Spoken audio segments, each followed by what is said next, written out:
Hello everyone, আমি সুমাইয়া। নতুন একটা ভিডিওতে তোমাদের সবাইকে স্বাগতম। তো ঘুম থেকে উঠে আজকে অনেক দিন পরে সবজি খেতে এখানে আসছি। এসে হচ্ছে যে মোটর চালাই দিয়ে পাইপ দিয়ে বেগুন গাছে পানি দিচ্ছিলাম, কারণ অনেক দিন পানি দেওয়া হয় না। দেখো বন্ধুরা, আমি একদম প্রফেশনালভাবে পানি দিতে পারতেছিলাম, কারণ যে যে ভাইয়াটা আমাদের এখানে সবজি টবজি পরিচর্যা করে, মানে লাগায়, যেটা চাষ করে, উনি হচ্ছে যে আমাকে শিখাই দিয়েছে যে সুমাইয়া, তুমি এইভাবে পাইপটা ধরবা, তাহলে হচ্ছে যে গাছের সব এক জায়গায় গপ গপ করে পানি পড়বে না, চারিপাশ দিয়ে গাছের সব জায়গায় পানি পড়বে, তাহলে মনে হবে যে বৃষ্টির পানির মতো এরকম ফিল হবে গাছের কাছে, বুঝছো? এইভাবে আমাকে শিখাই দিছে।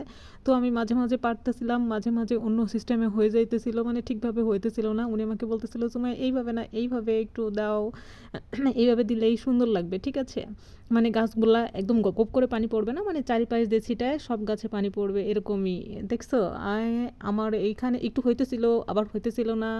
পরে উনি বলতেছিলেন যে তুমি একটু আমাকে, আমি আর হাতে কাদা, একটু হাত দেবো, পানি দাও। পানি দিলাম।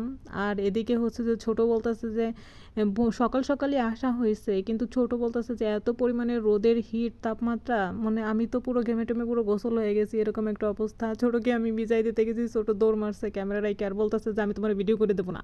দেখছো বন্ধুরা, কি একটা অবস্থা! একটু ফাজলামি মস্করা করতে গেছি, তাও হবে না। আর এই পাইপ ধরে রাখা খুবই টাফ, মানে খুবই কষ্ট, বুঝছো? হাত জিনজিন করে, মানে অবশ হয়ে আসে। আর দেখো আমার চুলগুলা দেখে উনি বলতেছিলেন যে মেয়েদের চুল এত বড় থাকলেই ভালো, এত সুন্দর দেখা যায়, এই সেই কত কাহিনী। মানে একটু হাসলাম, যে বলতেছে তোমার এই চুল কি প্লাস্টিকের চুল নাকি সত্যি চুল, না নকল চুল লাগাইছো এত সুন্দর? আমি বলছি কি, না নকল চুল হবে কেন, আমাকে দেখতেছেন না যে আমার ছোটবেলা থেকেই আমার এরকম চুল? বলতে হ্যাঁ, অনেক সুন্দর দেখা যায় তোমার চুলগুলো। আমি বলতেছি এমনি চুল উঠে যাইতেছে, আবার এমন বলতেছেন যে সুন্দর দেখা যায়, তাইলে আরও উঠে যাবে।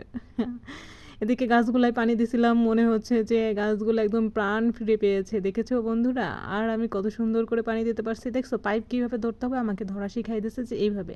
কিন্তু আরও সুন্দর হবে, কিন্তু আমার তো মানে শিখছি তো, এই জন্য এখনও অতটা মানে ওনার মতো হয় নাই। তারপরে যতটুকু হয়েছে অনেক সুন্দর করতে পেরেছি। আবার মাঝে মাঝে হইতেছে, মাঝে মাঝে হইতেছে না, ফেরত বেরোত হয়ে যাইতেছে, বুঝছো? এই যে দেখো, এখানে হয় নাই। পরে উনি বলতেছিল যে তুমি আমার কাছে দাও পাইপ, আমি ঠিকভাবে দিতেছি। দেখছো আমি কিভাবে দিছি, একদম কেমন হয়ে যাইতেছে, নেতায় পড়ছে পানি, আবার সুন্দর হইতেছে, আবার হইতেছে না, কি একটা অবস্থা! দেখছো গাছগুলো একদম প্রাণ ফিরে পেয়েছে না, এরকম মনে হচ্ছে না? অনেক সুন্দর হয়ে সতেজ হয়ে গেছে, দেখেছো? এটা হচ্ছে যে সুমাইয়ার হাতের জাদু, ঠিক আছে?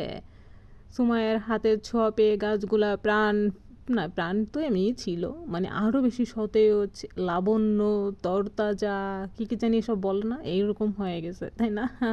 এই যে আমার কাছ থেকে পাইপ লাস্টে নিয়েই গেল, বলতেছে তোমার দেওয়া হইতেছে না, এ তুমি এইভাবে দিবা, এইভাবে দিবা, এই যে শিখাই দিচ্ছে যে এইভাবে দিবা, চারিপাশ দিয়ে গাছের উপর দিয়ে পড়বে, যাতে বৃষ্টি নামতেছে এরকম একটা ভাব। কিন্তু ওরকম কি আমি পারি বলো? আমি যতটুকু পারছি অনেক ভালো পারছি। এই তোমরা কমেন্টে জানাবা যে আমি আমি কীরকম পারে, মানে পারছি গাছগুলাই কীভাবে, যেভাবে আমি পানি দিছি সুন্দর হয়েছে না? অবশ্যই লিখবা যে হ্যাঁ সুমাইয়া, সুন্দর হয়েছে, তুমি সুন্দরভাবে পানি দিতে পারছো, এইভাবে কিন্তু কমেন্টে লিখবা, ঠিক আছে? আর কমেন্টে না লিখলে তোমাদের খবর আছে। দেখো আমার চুলগুলো অনেক জোস লাগতেছে, এখানে আমার কাছে খুব ভালো লাগতেছে, লা লা লা লা লা লা। তো বন্ধুরা, আমার এই ভিডিওটা তোমাদের কাছে কেমন লাগলো? আমার এই ভিডিওটা তোমাদের কাছে ভালো লাগলো অবশ্যই লাইক, কমেন্ট, ফলো, শেয়ার করে সাথে থাকো। পরবর্তী নতুন ভিডিও দেখার আমন্ত্রণ রইল। টাটা, আল্লাহ হাফেজ।